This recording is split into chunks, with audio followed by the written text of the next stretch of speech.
کہ ہمارے ہاں قربانی کرتا ہی وہ ہے جن کے گھر میں ہر جمعرات کو چھوٹا گوشت پکتا ہے، اور جن کے گھر میں ہفتے میں 3 دفعہ مرغی کا گوشت پکتا ہے، وہی تو قربانی دینے کے قابل ہوتے ہیں۔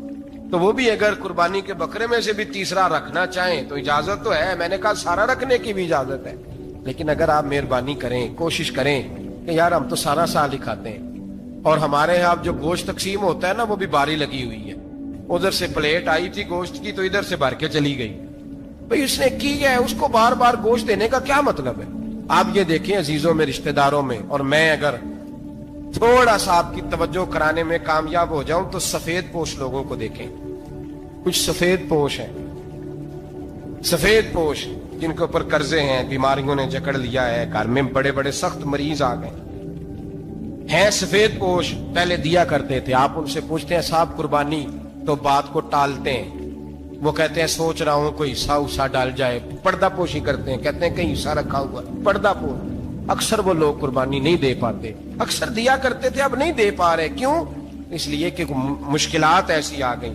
ان لوگوں کا خیال کریں، ان کے گھروں تک گوشت پہنچا کے آئیں، ان پر توجہ کریں۔ وہ سفید پوش آدمی کبھی ذکر نہیں کرے گا، کچھ تو ایسے ہیں جو خود پہنچ جاتے ہیں کہ ہمیں گوشت دیا جائے، لیکن کچھ سفید پوش ہیں لا یسألون الناس الحافا، اللہ فرماتے ہیں کچھ لوگ لپٹ لپٹ کے سوال نہیں کرتے، سفید پوشی کا بھرم رکھتے ہیں، کا مزاج نہیں۔ ان کی طرف دیکھیں، اپنے رشتہ داروں کو دیکھیں، خاص کر ان رشتہ داروں کو دیکھیں جن کا آپ کو پتہ ہے کہ غریب ہیں، مجبور ہیں، ان کے گھروں میں گوشت بھیجیں، غریب بیٹیوں، غریب بہنوں کا خیال کریں، اس طرف متوجہ ہوں، ان کے ساتھ اس نے سلوک کریں، اس طرف آپ لوگ خیال کریں۔